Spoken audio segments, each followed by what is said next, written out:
जय हिंद साथियों, मैं जितेश पुरोहित आप सभी का स्वागत करता हूं अपने YouTube चैनल पर। इस महामारी के काल में भी आप अपना ध्यान रख रहे होंगे तथा अपने घर परिवार का ध्यान रख रहे होंगे। और अगर आज की वीडियो के बारे में आप लोगों को बता दूं तो हम वही टॉपिक कंटिन्यू करेंगे। हम आज भी पढ़ने वाले हैं खारे पानी की झीलों से संबंधित। पिछली वीडियो की अगर हम बात करें तो पिछली वीडियो में हमने सांबर झील से संबंधित सारी जानकारी ले ली थी। कहाँ पर स्थित है सांबर झील? मुख्यतः 3 जिलों में, जयपुर, अजमेर, नागौर। प्रशासनिक कार्यालय कहाँ पर स्थित है? जयपुर में स्थित है। और भी बहुत सारी चीजें थी, देवयानी का मंदिर और शाकंभरी माता का मंदिर तथा एक मस्जिद थी, वो भी मैंने आप लोगों को समझा दी। कौन सा पक्षी यहाँ पर उड़ के आता है, जो गुजरात का राज्य पक्षी है वो यहाँ पर उड़ के आता है। ये सारी चीज़ें मैंने पिछली वीडियो में डिस्कस कर रखी है। अगर आप लोगों ने वो वीडियो नहीं देखी तो उन वीडियो को देख लीजिए, अपने नोट्स वहाँ से भी बना लीजिए। आज की वीडियो की हम बात कर रहे हैं। आज का हमारा टॉपिक है डीडवाना झील।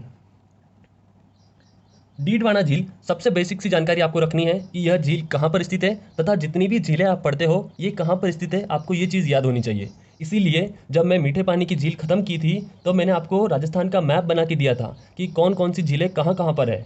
तो उस मैप को आप अच्छे से याद कर लीजिए। अगर आपको मैप का फोटो चाहिए तो डिस्क्रिप्शन में मेरे व्हाट्सएप ग्रुप की लिंक है, आप वहाँ पे जुड़ जाइए तथा मुझे मैसेज कर दीजिए, मैं आपको वापस फोटो भेज दूंगा। पिछले लोग जो जुड़े हुए हैं उनको तो मैंने फोटो प्रोवाइड कर दिया है। अगर आप लोग नए हो तो ग्रुप पे जुड़ जाइए, मैं आपको वापस फोटो प्रोवाइड करवा दूंगा। बात करते हैं डीडवाना झील पर। डीडवाना झील, यह झील नागौर जिले में स्थित है। और नागौर जिले से संबंधित आप लोगों को क्या क्या जानकारी पता है? सबसे पहला मेरा प्रश्न है कि नागौर जिले का प्राचीन नाम क्या था? ये मैंने 3-4 बार आप लोगों को बता दिया है। तथा नागौर जिला यह चौहानों की राजधानी बना था। और चौहानों की राजधानी किसने बनाया था? तो चौहानों के आदि पुरुष कौन थे? चौहानों के आदि पुरुष वासुदेव। चौहानों की स्थापना कब की? 551 ईस्वी सन में। कहाँ की? सांभर के आसपास। राजधानी बनाया अही छत्रपुर को, और अही छत्रपुर ही नागौर का प्राचीन नाम है। ये चीज़ आपको कंठस्थ याद होनी चाहिए। आगे हम बात करते हैं नागौर से संबंधित। जैसे राजस्थान को अगर हम 4 भागों में बांटें तो नागौर जिला ये राजस्थान के मध्य में स्थित है तथा यहीं से एक तहसील निकल के आती है। उस तहसील का नाम है मेड़ता। उस तहसील का नाम क्या है? मेड़ता तहसील। और मेड़ता तहसील का प्राचीन नाम आपको याद रखना है, इसका प्राचीन नाम है मेदिनीपुर। ये प्राचीन नाम किसका है? मेड़ता का है। लेकिन नागौर का प्राचीन नाम क्या है? अही छत्रपुर। ये 2 चीज़ आपको याद रखनी है। उसके बाद अगर हम बात करें, मेड़ता में ही राठौड़ शासक मालदेव ने एक किला बनाया था। उस किले का नाम क्या रखा था? मालकोट का किला। मालकोट का किला ये कहाँ पर बनाया इन्होंने? मेड़ता में बनाया है। और मालदेव से संबंधित मैंने कल आपको चीज़ें बताई थी। मालदेव का शासनकाल 1532 से 1562 तक। कैसे याद रखना है? 3 दूने 6 और ये 2 जैसे के वैसे। 62 में फिर हम 81 लगा देंगे तो ये शासनकाल किस राजा का बना? 1562 से लेके 1581 तक का शासनकाल किस शासक का बना? आप लोग मुझे कमेंट करके बताओगे। सारी चीज़ें आपको दिमाग में सेट होनी चाहिए। नाम आया मालकोट का किला, और मालकोट के किले से प्रश्न पूछा जाता है कि राजस्थान की मीराबाई जो है उन्होंने अपना जीवन कहाँ व्यतीत किया? तो उन्होंने अपना जीवन मालकोट के किले में ही, मेड़ता में किया। किसने? मीराबाई ने। और मीराबाई से संबंधित मैं आपको 2-3 प्रश्न पूछना चाहूँगा। मीराबाई का जन्म कहाँ हुआ तथा मीराबाई के महल कहाँ पर स्थित है? और मोस्ट इंपॉर्टेंट क्वेश्चन जो एग्जामों में पूछा जा चुका है कि मीराबाई जिस कृष्ण भगवान की मूर्ति की पूजा करती थी वह कृष्ण भगवान की मूर्ति राजस्थान में किस मंदिर में स्थापित है? कमेंट करके बताओ। अगर प्रश्न अच्छा लगा है तो एक लाइक जरूर कर देना, अपने दोस्तों में से शेयर जरूर करना। आप लोग नए हो तो आपको 5 दोस्तों में और 3 ग्रुप में शेयर करना है। हमारे परिवार को 60+ आप लोग ही करोगे, तो थोड़ा सपोर्ट करिए। जानकारी अच्छी लग रही है तो साथ बने रहिए। आगे जैसे बात करते हैं डीडवाना झील, और हम डीडवाना झील को चित्र के माध्यम से समझेंगे। मैं चाहता तो इसके आगे और भी चीज़ें जोड़ सकता, जैसे नागौर का किला। किसका किला? नागौर का किला। यह किला धानवंत दुर्ग की श्रेणी में आता है। और धानवंत दुर्ग का मतलब क्या होता है मैंने बहुत अच्छे से समझा रखा है। आप लोगों ने अगर वीडियो नहीं देखी है तो उन वीडियो को एक बार देख लीजिए। दुर्गों का बेसिक वाली वीडियो बना रखी है, उसमें देख लीजिए। शुक्र नीति के अनुसार राजस्थान के दुर्गों को 9 भागों में बांटा गया है। 9 भाग कौन कौन से?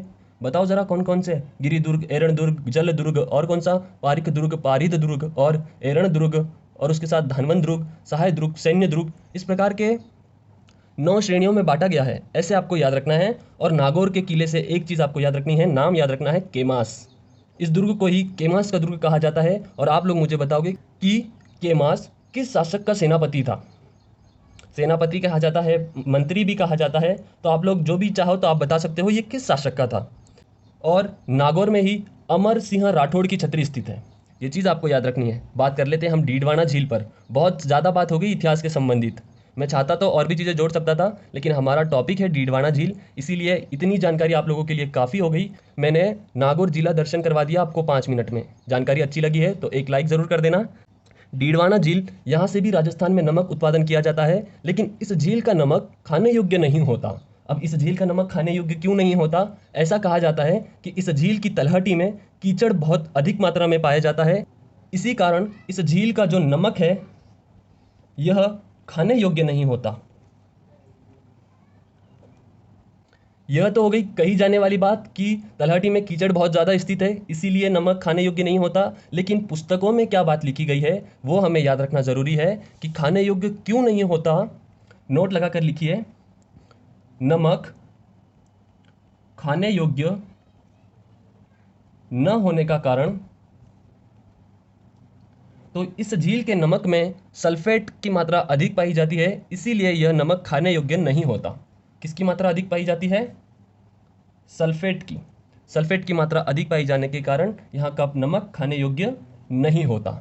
अब जैसे नमक खाने योग्य नहीं होता तो इस नमक का उपयोग क्या किया जाता है? अब जब खा ही नहीं रहे हैं तो नमक निकाले क्यों, रहने देते हैं ना वहीं पे नमक। लेकिन नमक का उत्पादन 2 और उद्योगों में किया जाता है। एक उद्योग चमड़ा उद्योग तथा दूसरा उद्योग कागज उद्योग।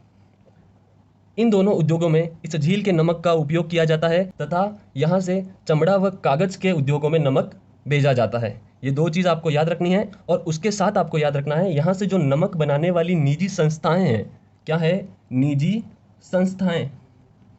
इन्हें क्या कहा जाता है? तो इन्हें देवल कहा जाता है। क्या कहा जाता है? इन्हें देवल कहा जाता है। तो ये थी हमारी छोटी सी झील। बस आपको याद कैसे करनी है वो मैं बता देता हूँ। 1 मिनट मुझे दे दीजिए बस आपका कीमती। डीडवाना झील नागौर जिले में स्थित है तथा इस झील का नमक खाने योग्य नहीं होता। खाने योग्य क्यों नहीं होता? कि माना जाता है कि इसके तलहटी में कीचड़ अधिक मात्रा में पाया जाता है। ये बात मानी जाती है, लेकिन पुस्तकों में क्या लिखा गया है कि इस झील के नमक में सल्फेट की मात्रा अधिक होने के कारण यहाँ का नमक खाने योग्य नहीं होता। अब जब नमक खाने योग्य नहीं होता तो क्या करते हैं? इसे चमड़ा उद्योग व कागज उद्योग में भेज दिया जाता है, वहाँ इसका उपयोग किया जाता है। और जो नमक बनाने वाली संस्थाएं हैं, मुझे बताओ कि सांभर में कौन सी लिमिटेड कंपनी थी जिसकी 1964 में केंद्र सरकार ने स्थापना की थी? और यहीं पर निजी संस्थाओं को क्या कहा जाता है जो नमक बनाती है? उन्हें देवल कहा जाता है। तो ये थी हमारी छोटी सी डीडवाना झील। और हम आगे बात करते हैं पंचपदरा झील से संबंधित। आप लोगों को अगर वीडियो अच्छी लगी है तो एक लाइक ज़रूर कर देना तथा जितना हो सके उतना अपने दोस्तों में शेयर करते रहिए। बात करते हैं अब पंचपदरा झील से रिलेटेड। पंचपदरा झील से संबंधित बात करते हैं। यह झील भी कहाँ पर स्थित है? तो यह झील स्थित है हमारे बाड़मेर जिले में। और बाड़मेर जिला, कहो तो जिला दर्शन करवा दूं बाड़मेर।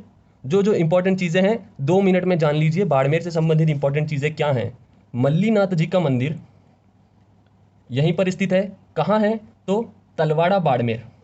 ये चीज़ आपको याद रखनी है। पिछले वर्ष 2018 में जो राजस्थान पुलिस का पेपर हुआ है उसमें एक प्रश्न पूछा गया है कि मल्लीनाथ जी का पशु मेला कहाँ लगता है? तो यह पशु मेला तलवाड़ा बाड़मेर में ही लगता है। और हमें बाड़मेर से इंपॉर्टेंट क्या चीज़ें याद रखना है? जैसे कल की वीडियो में मैंने आप लोगों को बताया था कि बटाड़ू का कुआं, बटाड़ू का कुआं ये कहाँ पर स्थित है? यह भी बाड़मेर जिले में ही स्थित है। और इसके उपनाम आपको याद रखने होते हैं। इसे रेगिस्तान का जल महल कहा जाता है तथा संगे मरमर का कुआं कहा जाता है। क्या कहा जाता है? रेगिस्तान का जल महल तथा संगे मरमर का कुआं कहा जाता है। और इसका निर्माण किसने किया था? ये चीज़ बहुत इंपॉर्टेंट है। इसका निर्माण किसने किया था? तो इसका निर्माण गुलाब सिंह ने किया था। किसने किया था भाई? गुलाब सिंह ने किया था। और हमें क्या चीज़ याद रखनी है कि आसोतरा, नाम याद आया? आसोतरा क्या स्थित है? आसोतरा में किसका मंदिर बना हुआ है? आप कमेंट करके बताओगे। तथा यहीं पर एक और चीज़ स्थित है, किराड़ू का जैन मंदिर। किराड़ू का जैन मंदिर, यह मंदिर की स्थापना किसने की तथा इसे राजस्थान का क्या कहा जाता है? इसे राजस्थान का मिनी खजुराहो कहा जाता है। सही बात है ना? या फिर राजस्थान का खजुराहो कहा जाता है? नहीं, राजस्थान का खजुराहो भी नहीं कहा जाता, इसे तो मेवाड़ का खजुराहो कहा जाता है। इन तीनों चीज़ों में आपकी सही जानकारी कौन सी है मुझे कमेंट करके बताओगे। पढ़ रहे हो तो थोड़ा कमेंट भी करिए, थोड़ा शेयर भी करिए। वीडियो अगर अच्छी लगी है तो एक लाइक भी ज़रूर करिए। बात करते हैं हम आगे की जानकारी पर। जिसे हमें याद रखना है, किराड़ू का जैन मंदिर भी यहीं पर स्थित है तथा सबसे मोस्ट इंपॉर्टेंट यहाँ पर एक दुर्ग बना हुआ है, सिवाना का दुर्ग। मारवाड़ राजाओं की शरण स्थली कहा जाने वाला दुर्ग सिवाना का दुर्ग, इसी प्रकार मेवाड़ राजाओं की शरण स्थली कहलाने वाला कौन सा दुर्ग है, आप कमेंट करके बताओ। और सिवाना का दुर्ग आपको दो चीज़ें याद रखनी है कि यहाँ पर दो साके हुए हैं, भूगोल पढ़ा रहा हूँ, इतिहास भी पूरा जोड़ रहा हूँ। यहाँ पर दो साके हुए हैं, पहला साका 1308 में हुआ था और दूसरा साका 1587 में हुआ था। 1308 वाला साका, यह साका अलाउद्दीन खिलजी के काल में किया गया तथा 1587 वाला साका अकबर के काल में किया गया, अकबर के विरुद्ध किया गया। ये दोनों चीजें आपको याद रखनी है। यहाँ पर हमारा सिवाना का कौन सा शासक था, सांतल देव, तथा यहाँ पर ही कौन, तथा 1587 वाले में कौन सा शासक था, हिंट दे दूं, कमेंट करके बताओ वह कौन सा शासक है जिसने अपने जीवित रहते हुए मर्सिये लिखवाए। इसका आंसर भी वही है। अगर आप लोगों ने मेरे क्वेश्चन का आंसर दे दिया तो इसका आंसर भी आपको मिल जाएगा। उस प्रश्न के साथ एक और चीज जोड़ना कि वह मर्सिये किस शासक ने लिखे थे। प्रश्न आपको समझा? प्रश्न इस प्रकार था कि राजस्थान का एकमात्र वह शासक कौन सा है जिसने अपने जीवित रहते हुए मर्सिये लिखवाए, तथा वह शासक कौन सा है जिसने मर्सिये लिखे थे। दो चीज़ें आपको याद आ जानी चाहिए, ठीक है। प्रश्न कहीं पर देखो, आप लोगों के नोट्स बने हुए हैं तो उन नोट्सों को देखो और मुझे आंसर कमेंट करके बताओ। अब बात करते हैं हम हमारी पंचपदरा झील पर। यह भी छोटी झील है, ज़्यादा बड़ी झील नहीं है, इसीलिए मैंने इतिहास को थोड़ा अच्छे से जोड़ा ताकि मैं आप लोगों को चीज़ें कैसे जोड़नी है, लिंकिंग स्टडी किस प्रकार करनी है, वह मैं आपको बता सकूं। आगे बात करते हैं इस झील पर। यह झील बाड़मेर जिले में स्थित है। यह झील राजस्थान के साथ साथ भारत की भी सबसे लवण्यता वाली झील है। लवण्यता वाली, अब लवण्यता वाली मतलब क्या होता है कि यहाँ का जो नमक निकलता है यह सबसे शुद्ध नमक निकलता है, तथा उस नमक में NaCl की मात्रा, NaCl मतलब क्या होता है, विज्ञान थोड़ा सा पता होगा आप सभी को। NaCl मतलब होता है सोडियम क्लोराइड। इस झील से जो नमक निकलता है उस नमक में NaCl की मात्रा, सोडियम क्लोराइड की मात्रा पूरे भारत में सबसे अधिक निकलती है। अब कितने प्रतिशत होती है, तो इसमें NaCl की मात्रा 98% तक होती है। इसीलिए यह झील राजस्थान की व भारत की प्रथम स्थान वाली झील है, जो सबसे लवण्यता वाली झील है। आगे की अगर हम बात करें तो इस झील से नमक जो निकाला जाता है, नमक खारवाल जाति के द्वारा निकाला जाता है। नमक कौन बनाता है, जैसे यहाँ पर संस्था थी जिन्हें देवल कहा जाता है, लेकिन यहाँ पर नमक कौन निकालता है, नमक कौन बनाता है, तो यहाँ पर नमक बनाते हैं खारवाल जाति के लोग। और खारवाल जाति के लोग नमक कैसे बनाते हैं, एक मोरली नामक झाड़ी आती है, उस झाड़ी से, मोरली झाड़ी से नमक बनाते हैं। और हमें एक चीज़ याद रखनी थी कि इस झील का निर्माण किया है पांच्या भील ने। कहाँ किया है इस झील का निर्माण, तो पांच्या भील ने बाड़मेर जिले में किया था। ये थी हमारी छोटी सी झील पंचपदरा झील। याद कैसे करना है, 1 मिनट में बता रहा हूँ, मेरे साथ साथ रिवाइज कर लो कि यह झील बाड़मेर जिले में स्थित थी तथा इस झील का निर्माण किया था पांच्या भील ने। और यह झील राजस्थान की व भारत की सबसे लवण्यता वाली झील है। लवण्यता वाली झील क्यों है, क्योंकि इस झील में NaCl की मात्रा सर्वाधिक पाई जाती है। और NaCl मतलब क्या होता है, सोडियम क्लोराइड। 98% का सोडियम क्लोराइड यहाँ पे पाया जाता है। और खारवाल जाति के लोग यहाँ से नमक निकालते हैं मोरली झाड़ी की सहायता से। तो ये थी आज की हमारी दोनों झीलें। दोनों झीलों में से डीडवाना की भी बात हो गई और पंचपदरा की भी बात हो गई। अगली वीडियो में मैं आप लोगों की सारी खारे पानी की झीलों को समाप्त कर दूंगा तथा आप लोगों को एक मैप भी बना के दूंगा कि खारे पानी की झीलें कैसे याद करनी है और किन किन झीलों में कौन सी झीलें हैं। तो आप मेरे साथ बने हो तो ज्योग्राफी से रिलेटेड कोई भी अगर आपके माइंड में टेंशन है तो उसे निकाल दीजिए। अगर नहीं समझता है तो कमेंट करिए, मैं और अच्छा प्रयास करूंगा आप लोगों को और बेहतरीन तरीके से समझा सकूं। आप लोगों को पूरा घर के जैसा फील हो रहा होगा कि कोई हमें नोटबुक पे समझा रहा है, पुराने वाले पेन तरीके से समझा रहा है। तो यही चीज़ मैंने आप लोगों के लिए लेके आई, क्योंकि मेरे पास वो सारी सुविधाएं नहीं हैं। मेरे पास जितनी सुविधाएं हैं मैं उनमें ही आप लोगों को पढ़ा रहा हूँ। मैं अपने आप को स्टूडेंट ही मानता हूँ, क्योंकि जब तक मैं नहीं पढ़ूंगा तब तक आपको कहाँ से पढ़ाऊँगा। इसीलिए मैं अपने आप को निरंतर पढ़ने के लिए मोटिवेट रखता हूँ और आप लोगों को पढ़ने के लिए भी मोटिवेट रखूंगा। तो मेरे साथ बने रहिए तथा वीडियो अगर अच्छी लगी है तो इसे शेयर कर दीजिए, एक लाइक ज़रूर कर दीजिए और आपका जो भी सजेशन होगा मुझे कमेंट बॉक्स में रखिए।